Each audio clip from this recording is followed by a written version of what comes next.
Muy buenos días, bienvenidos a Directo América de France 24. Yo soy Elena Lozano y todo lo que verá a continuación es noticia. Iniciamos. La libertad avanza del presidente de Argentina, Javier Milei, obtuvo una victoria contundente frente al peronismo. En las elecciones legislativas nacionales de medio término, se quedó con más del 40% de los votos. Su homólogo estadounidense, Donald Trump, lo felicitó y aseguró que está haciendo un excelente trabajo. El huracán Melissa alcanza categoría 5 y se dirige a Jamaica. El Centro Nacional de Huracanes de Estados Unidos prevé vientos destructivos, marejada ciclónica e inundaciones catastróficas que empeorarán en el país caribeño. Las autoridades piden buscar refugio de inmediato. Donald Trump sigue su gira en Asia. Ya está en Japón, donde se reunió con el emperador Naruhito. El presidente de Estados Unidos sostendrá el martes un encuentro con la nueva primera ministra japonesa, Sanae Takaichi, con quien abordará temas como el comercio y la defensa.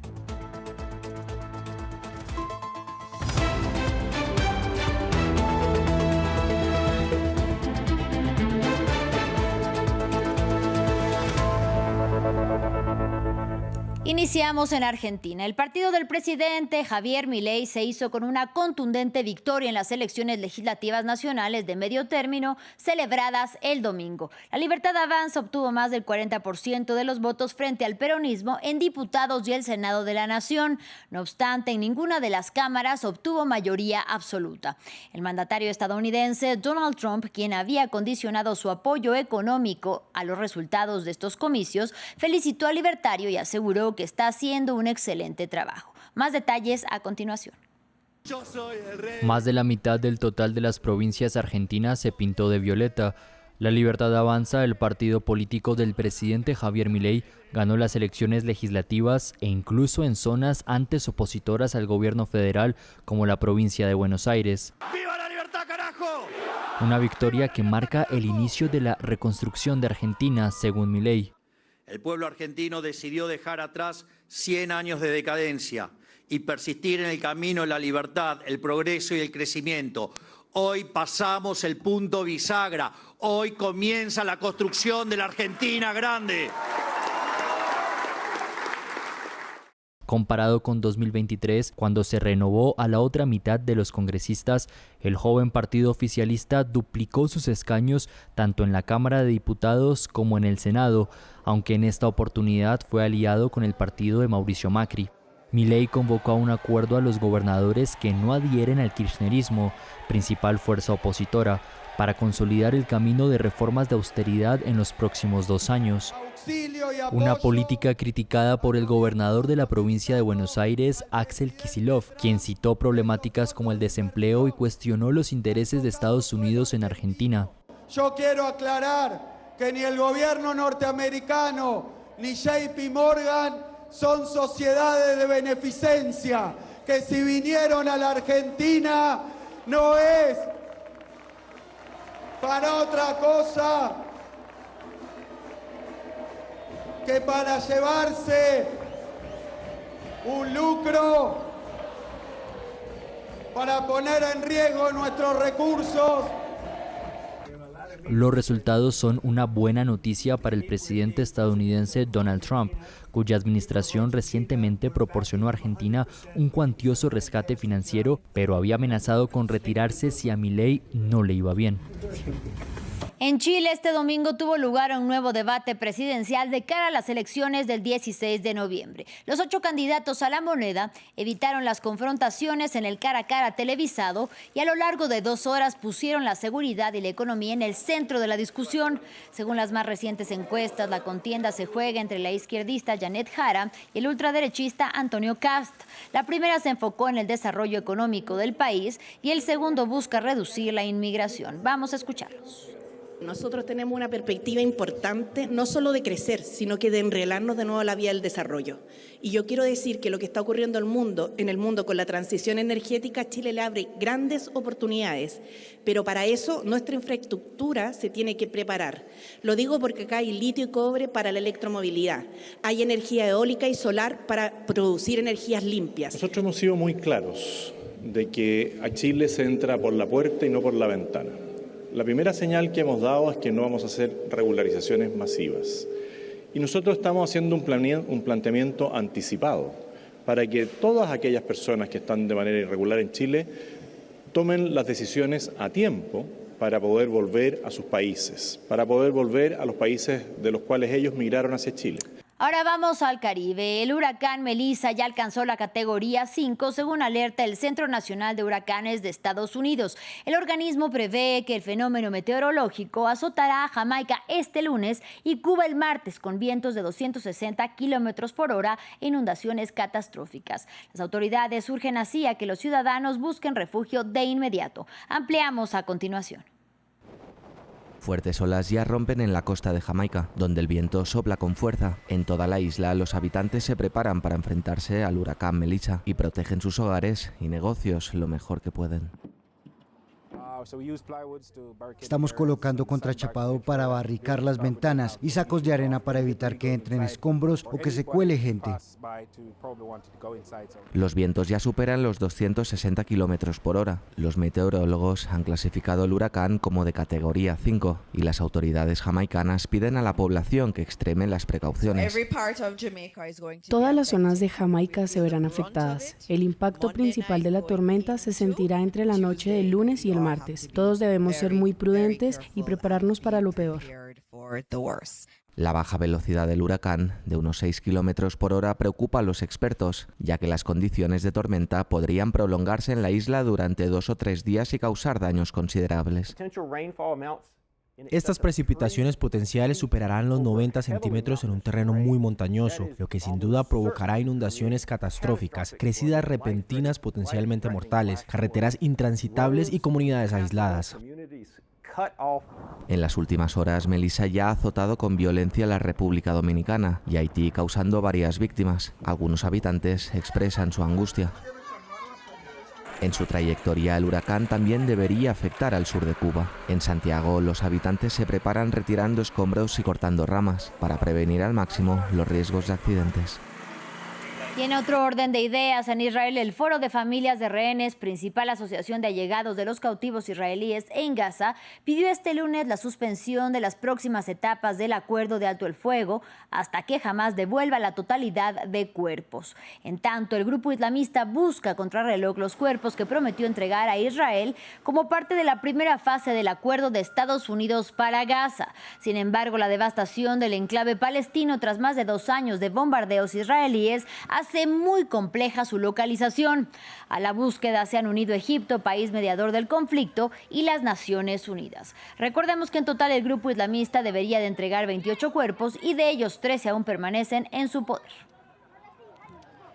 Continuamos en el continente asiático. El Palacio Imperial de Japón fue escenario del encuentro entre Donald Trump y el emperador Naruhito. En su gira en Asia, que empezó este fin de semana en Malasia, el presidente de Estados Unidos visita el archipiélago y sostendrá el martes un encuentro con la primera ministra japonesa Sanae Takaichi, con quien abordará temas como el comercio y la defensa. El republicano, quien irá después a Corea del Sur, no descarta reunirse con el líder norcoreano Kim Jong-un. Escuchemos. ¿Tiene alguna respuesta de Kim Jong-un? No le he mencionado, no le he dicho nada, pero me encantaría reunirme con él si quisiera. Me llevé muy bien con Kim Jong-un. Me cayó bien. Yo le caí bien. Si quiere reunirse, estaré en Corea del Sur. ¿Alargaría su viaje para intentar reunirse con Kim? ¿Alargaría su viaje por Asia para reunirse con él? No lo había pensado, pero creo que la respuesta sería sí. Lo haría, claro que sí. Pero todos los ojos están puestos en Corea del Sur. El presidente de Estados Unidos, Donald Trump, asistirá ahí a la cumbre de la APEC, en la que debería de encontrarse al presidente chino Xi Jinping, en medio del aumento de tensiones entre las dos potencias económicas del mundo por la guerra comercial desatada por su propia administración. Mientras tanto, este domingo, altos funcionarios de Estados Unidos y China se reunieron en Kuala Lumpur, al margen de la cumbre del ASEAN en Malasia, y avanzaron así en el marco para un nuevo acuerdo comercial. Ramiro Cueva Verena nos amplía. Estados Unidos y China allanan el camino para un acuerdo comercial. El secretario del Tesoro estadounidense Scott Bessent, el viceprimer ministro chino Hu Lifeng y los representantes comerciales de ambos países se reunieron en un encuentro al margen de la cumbre de la Asociación de Naciones del Sudeste Asiático que se celebra en Malasia. Tras el cónclave, reconocieron avances significativos y recalcaron que el marco para un nuevo convenio está preparado.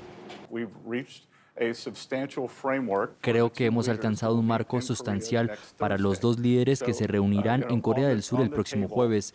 El presidente me dio la máxima influencia al amenazar con aranceles del 100% si China imponía sus controles globales a la exportación de tierras raras.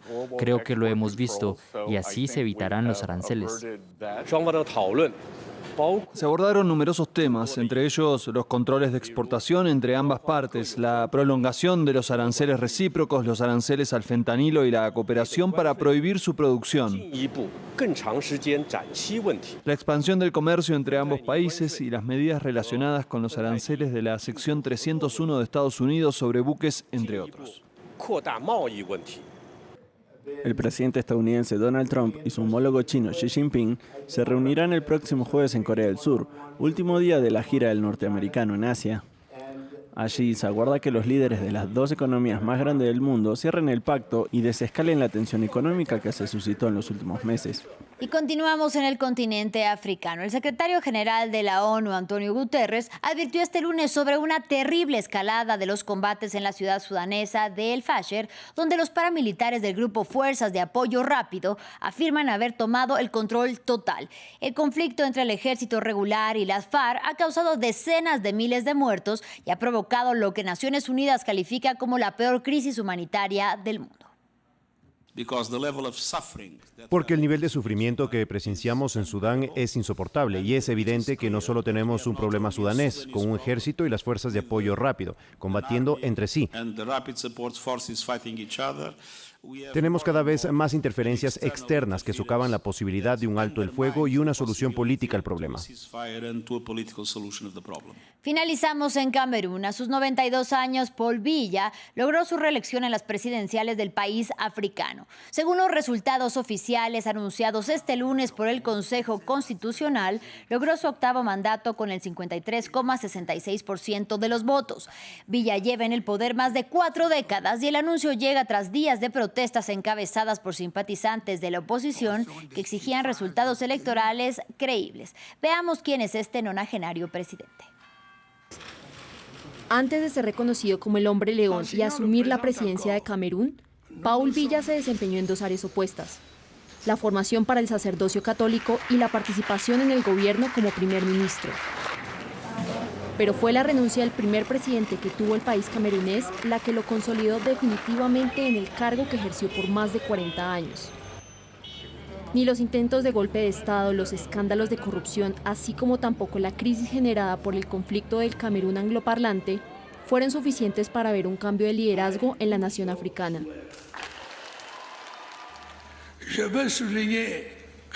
Quiero subrayar que he tenido muy en cuenta las frustraciones y aspiraciones de la inmensa mayoría de nuestros compatriotas de las regiones noroeste y suroeste.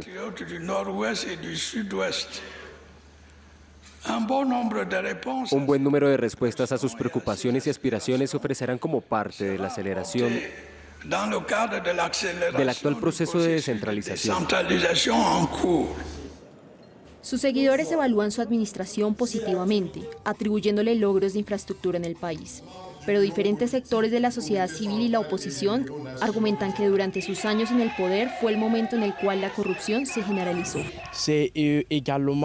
40 años de renovación son también muchos años de corrupción, de lucha contra la corrupción, porque hay que recordar que Camerún ha ocupado en varias ocasiones la cabeza o la clasificación de los países más corruptos del mundo. El proyecto de periodismo sobre el crimen organizado y corrupción estima que hasta 2018 Biya había destinado el aproximado de 4 años y medio en viajes privados.